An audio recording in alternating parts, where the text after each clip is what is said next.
커피를 사랑하시는 구독자 여러분 안녕하세요. 바리스타 박진우입니다. 지난 영상을 재밌게 보셨나요? 바로 이 영상인데요.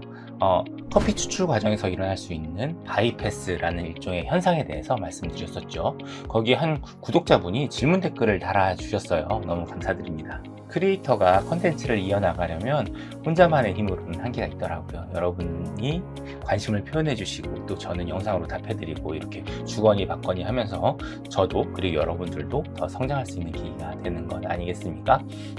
아무튼 그래서 이번 영상에서는 구독자분이 남겨주신 댓글도 소개해드리고 거기에 대해서 제가 또 나름대로 의견도 좀 드리고 그런 시간을 가져보도록 할 거예요. 먼저 댓글부터 같이 읽어보겠습니다. 아이디가 제솔신님께서 질문을 주셨어요. 읽어보겠습니다. 한 5년 전쯤 핸드드립 때 푸어오버 논쟁이 꽤나 화제가 되었던 것 같은데요.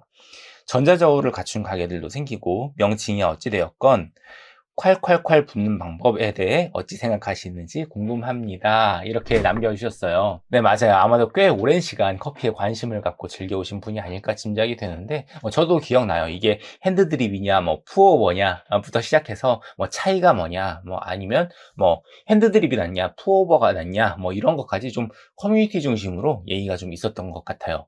물론 그런 논쟁은 현재 진행형이기도 하고요. 사실 2010년, 15년 그때쯤이 커피에서는 굉장히 특히 한국 커피 시장에서는 굉장히 다사다난했고 나름대로의 의미도 있는 그런 시기였어요. 지금 소위 커피의 제3의 물결이라고 하는데 혹시 들어보신 적 있으신가요? 아무튼 그런 커피의 새로운 바람, 어떤 트렌드 이런 게 한국뿐만 아니라 전 세계적으로 막 태동하고 그런 흐름들을 주도하는 트렌드 세터들이 등장하고 그런 흐름이라면 여러 가지 요인이 있겠습니다만 지리적으로는 북미나 호주, 뉴질랜드 등지에서 시작되는 흐름이고요. 이런 흐름이나 변화들도 시계열적으로 한번 정리를 해보면 참 좋을 것 같은데 나중에 제가 기회가 되면 한번 준비해 보도록 하겠습니다. 그러려면 여러분의 구독과 좋아요가 큰 힘이 되겠죠? 아무튼 그래서 질문을 요약해 보자면 추출을 할 때 물을 이렇게 조심스럽게 우리 흔히 핸드드립이라고 하면 이런 이미지가 강하잖아요. 아주 커피 장인 같은 분이 물줄기를 극도로 가늘게 하면서 굉장히 신중하게 커피를 내리는 그런 인상이에요. 그런 게 많이 떠오르는데 제가 한 두 가지 정도의 관점을 정리해서 요약해드리면 남겨주신 질문에 나름대로 답이 되지 않을까 싶어요. 우선은 물줄기를 꼭 그렇게 가늘게 부어야 하냐 좀 콸콸콸 부으면 안 되냐 요거 하나가 있겠고요. 그리고 거기에 이어서 가늘게 붓는 거랑 콸콸콸 붓는 것 중에 어떤 게 더 낫나 이렇게 요약하면 될 것 같아요. 좋습니다. 그럼 이제부터 좀 말씀드릴게요. 가늘게 조심스럽게 붓는 거랑 콸콸 붓는 거랑 어떻게 다른 거냐. 여기에 대해서는 저는 물줄기 상태보다 이걸 더 중요하게 봐요. 휴지라고 하는데요. 이 휴지는 아니고요. 물을 붓다가 우리가 이렇게 쉬잖아요. 그 휴지 시간이 사실 우리가 결정적인 차이를 만드는 요소예요. 좀 아리송하시죠? 지금부터 자세히 설명드릴게요. 물을 조심스럽게 붓는 것보다 콸콸 붓게 되면 당연하게 유량이 많아지잖아요. 그럼 어떻겠어요? 드리퍼에 물이 빠지는 속도보다 드리퍼에 물이 차는 속도가 더 빨라지게 되고 막 넘치는 걸 무시하고 막 붓지는 않으니까 잠깐 멈추게 되고요. 어느 정도 물이 빠져나간 다음에 다시 붓고 이렇게 되겠죠? 이때 드리퍼 안에서는 어떤 일이 벌어질까요? 여러분도 잘 아시겠지만 커피 원두 가루 입자의 크기는 정말 다양해요. 우리가 아무리 고성능의 그라인더를 쓴다고 하더라도 그 안에는 굵은 것부터 아주 고운 미분까지 다양하게 섞여 있거든요.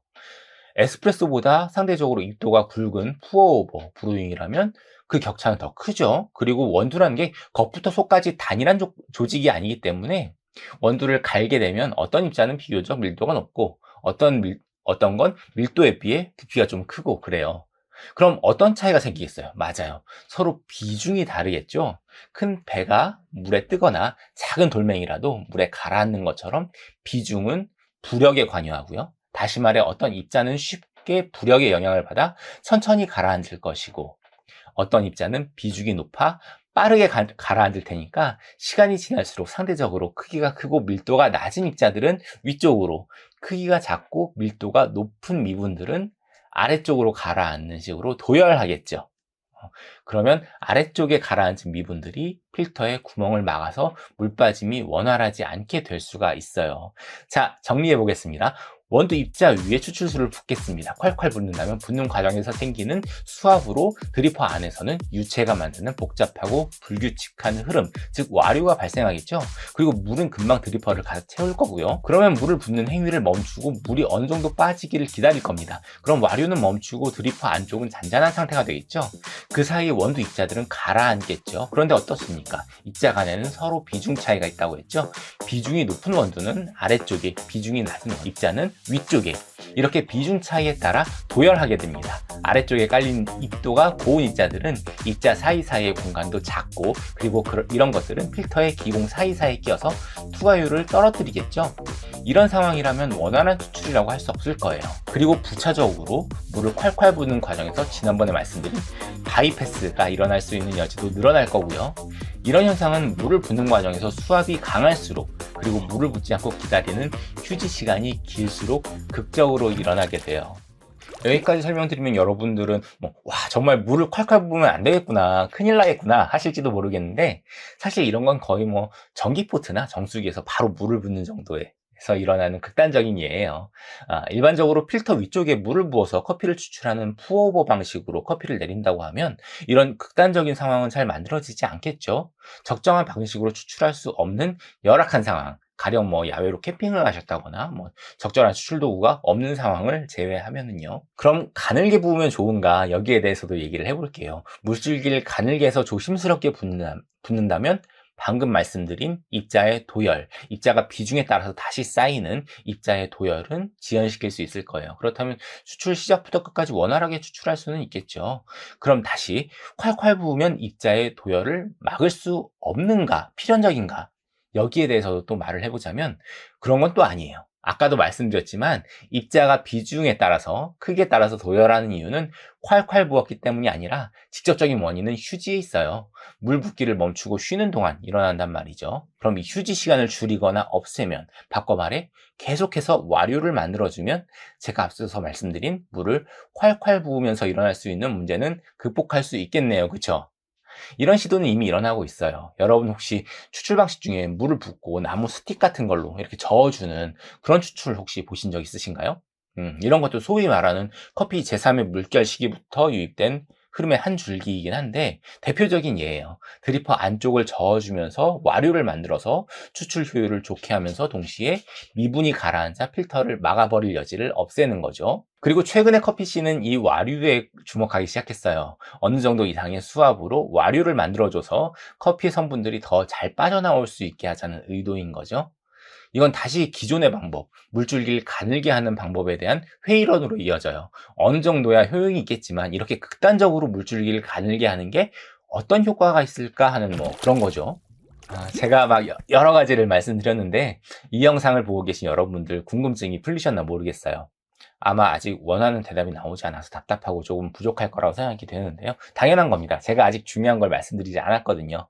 아까 처음 시작할 때 두 가지 관점으로 나눠서 설명드리겠다고 말씀드렸죠. 물줄기를 가늘게 하는 이유, 정확히는 콸콸 붓지 않은 이유에 대해서 말씀드렸고요.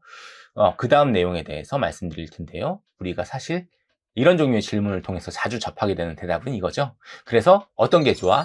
어떤 방식이 맞는 거야? 이런 질문일 텐데, 사실 결론부터 말씀드리자면 전 두 가지 사이에 좋다 나쁘다를 가를 결정적인 차이는 없다고 생각해요. 앞서도 말씀드렸지만 아무리 콸콸 붓는다고 해도 냄비째 붙지는 않을 거잖아요. 그리고 가늘게 붓는 어떤 효과를 노린다고 해도 이 효과라는 게 우리가 경제학 시간에 기억하시는 분들이 많으시겠지만 한계 효용 체감 이런 얘기 하잖아요. 재화의 효율이라는 게 투입 대비해서 계속해서 정비례로 늘어나진 않거든요.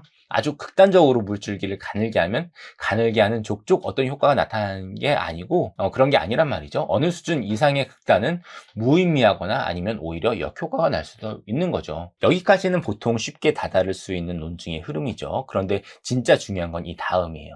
이렇게 상이한 두 가지 의견이 대립할 때 우리가 너무 쉽게 내리는 결론의 패턴이 있어요.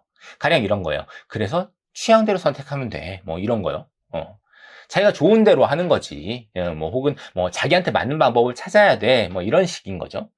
사실 저는 이러한 방식의 결론을 그다지 선호하지는 않아요. 게으른 대답이라고 생각해요. 우리가 살펴봤던 것처럼 물을 가늘게 붓냐 콸콸콸 붓냐 하는 것은 겉으로 드러난 조건이에요. 그 안에는 이런 것들이 만들어낸 이면의 조건, 이런 게 감춰져 있거든요. 와류가 생긴다거나 미분의 영향으로 추출이 원활하지 않게 된다거나 뭐 이런 거요. 이런 게 물줄기가 어떻다라는 것보다는 조금 더 원인에 가까운 조건일 거예요. 우리는 겉으로 드러난 것을 통해서 이면에 감추어진 무언가를 발굴해 나가야 해요. 제가 말씀드린 것조차도 사실과 다를지도 몰라요. 새로운 우리가 알지 못했던 혹은 간과했던 무언가를 감추고 있을지도 모르고요. 그래서 우리는 끊임없이 그 이면의 조건들에 대해서 관심을 가져야 하고, 어떤 대립에 대해서 섣불리 판결하는, 이게나 저게나, 혹은 이건 이러이러한 거고 저건 저러저러한 거야, 그래서 차이는 이거야, 이러한 답변의 패턴에서 벗어나야 하는 거고요. 계속해서 질문을 환기해 나가야 돼요. 그럼 전혀 다른 새로운 방식의 논의에 다다를 수도 있을 거예요. 가령 내가 이런 효과를 노리기 위해서 이런 행위를 했었는데, 그런 효과를 위한 거라면 이게 더 차라리 효과적이고 합리적이야, 이런 식의 대답을 또 있을 수 있겠죠. 저는 이런 게 더 긍정적이라고 생각해요. 이거랑 이거의 차이는 이래, 이거의 특징은 이렇고 저거의 특징은 이래, 이런 식의 정보 수집에만 매몰되면 진정한 의미에서의 지적 진보를 이룰 수 없다고 생각해요. 여러분들 어떻게 보셨나요? 간단한 질문 속에도 이렇게 짚어봐야 할 이야기가 많아서 내용이 좀 길어졌네요. 그래도 도움이 좀 되셨길 바랍니다. 여러분도 영상 보시다가 궁금하시거나 이견이 있으신 분들은 댓글로 남겨주세요. 제가 또 답변 드리도록 하겠습니다. 그럼 저는 다음에 더 좋은 영상, 더 알찬 내용으로 돌아올 것을 약속드리면서 이만 물러가도록 하겠습니다. 여러분은 늘 그러셨던 것처럼 내일도 맛있는 커피가 함께하는 하루 보내시고요. 안녕히 계세요.